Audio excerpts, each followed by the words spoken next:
सीताराम सभी को। कैसे हैं आप सभी? आई होप आप सब स्वस्थ होंगे और अच्छे होंगे। तो आज हम लेखन दोष के आगे के पॉइंट्स पढ़ेंगे।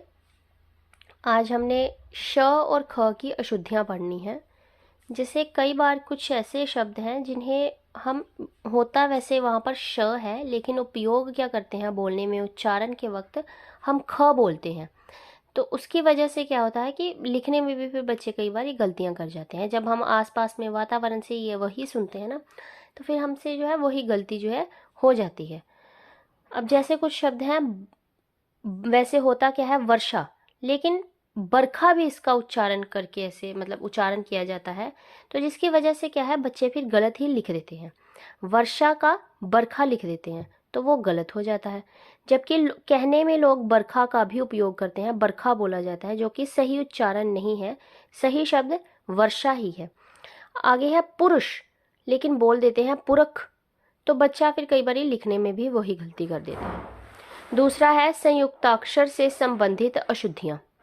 अब संयुक्ताक्षर शब्द से अशुद्धियाँ मतलब जैसे बोलना है, लिखना है विद्यालय, लेकिन बच्चा लिख देता है विद्यालय, ये ध डाल देता है बच्चा। उसकी वजह से क्या है कुछ गलतियां हो जाती हैं। जैसे ये आप देख सकते हैं,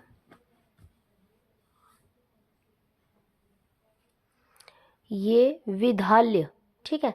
संयुक्त अक्षर ये वाला जो जैसे द्व, ये जो है विद्य, द्य का मतलब ऐसे संयुक्त सी आवाज देता है, द्य ऐसे आवाज देना। जैसे ये है उद्विग्न, उद्व द्व संयुक्त है ना। तो बच्चे क्या करते हैं द और व को अलग अलग समझ लेते हैं।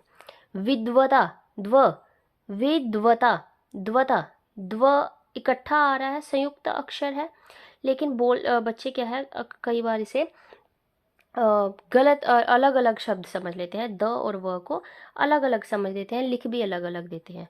विद्वता लिख देते हैं, जबकि विद्वता द्व, ये वाला द्व आना है। द और द के पैर में थोड़ा सा व ऐसे। और द्व उद्विग्न, तो बच्चे कैसे लिख देते हैं उद्विग्न। परिश्रम, श्र, श्र की आवाज आती है, लेकिन बच्चे श र कर देते हैं, अलग अलग कर देते हैं। संयुक्त अक्षर श्र, द्व, ध, विद्या, द्या, इनको क्या है अलग अलग अक्षर जो है लिख देते हैं, जबकि होते ये क्या है संयुक्त अक्षर होते हैं। वैसे ही चिन्ह होता है, वो चिन्ह लिख देते हैं। आगे है बिंदु की अशुद्धियाँ। अब कई बार क्या है बिंदु, एक तो जैसे मान लीजिए हमें लिखना है अंश, तो कई बार उसमें बच्चे ऊपर वाली जो बिंदी, अंश में जो ऊपर बिंदी आती है उसे जो है क्या कर देते हैं गायब कर देते हैं, उस बिंदी को ही नहीं लिखते हैं। तो वो क्या है फिर गलत हो जाता है।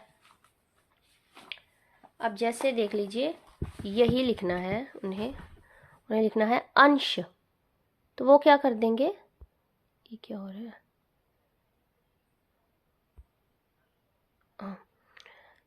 तो वो क्या है जब हमें अंश लिखना है तो अंश लिखने में कैसा आएगा, अंश यहाँ पर बिंदी आएगी, ठीक है। सो ये कैसे लिख दिया अंश, अंश, ठीक है।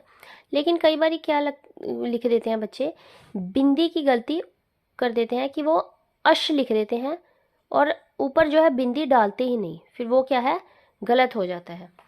लेकिन कई बार कुछ शब्द ऐसे भी होते हैं जिनके बीच में जो है बिंदी आती है, जैसे ये वाले शब्द ढ, ढ, इन सब में ये वाला ढ, ठीक है, ढ ये, लेकिन वो इस बिंदी को भी हटा देते हैं, तो उसकी वजह से भी क्या है वो शब्द जो है गलत हो जाता है। अब देख लीजिए, जैसे ये है, उन्हें लिखना है बिंदु का लोप हो जाना, मतलब जैसे लिखने में क्या आता है, सही क्या है पढ़ना, ढ, ढ के नीचे बिंदी, ढ के नीचे बिंदी, ढ, तो वो क्या कर देते हैं ढ के भी नीचे से जब बिंदी हटाते हैं तो ढ बन जाता है पढ़ना। काढ़ना, तो वो ढ के नीचे से बिंदी हटा देते हैं तो ढ बन जाता है काढ़ना। डलिया, तो वो क्या होता है डलिया, वो ढ बना देते हैं, जब बिंदी डाल देते हैं तो भी गलती हो जाती है, कई बार मिटा देते हैं तो भी गलती हो जाती है। तो ये जो है एक बार बोलना, ध्यान से सुनना, फिर उसको बोलना, फिर लिखना। इससे जो है अशुद्धियाँ कम हो सकती हैं। विसर्ग से संबंधित अशुद्धि।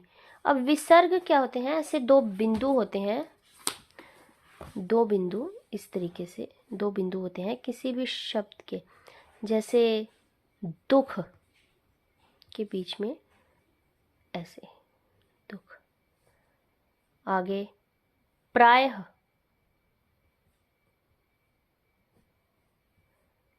ये भी एक इसको विसर्ग बोला जाता है। जो पीछे जो बीच में या पीछे जो दो बिंदु लगाए जाते हैं ना, इनको विसर्ग बोला जाता है।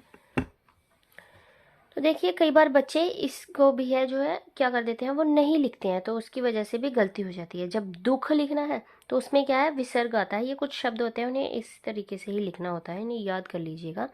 दुख, और ये प्रायः, अंत साक्षय, अंतः साक्षय, ये विसर्ग की भी बच्चे जो है गलतियां कर देते हैं। जब आप दुख में ऐसे दुख लिख देंगे, ये गलत हो जाएगा।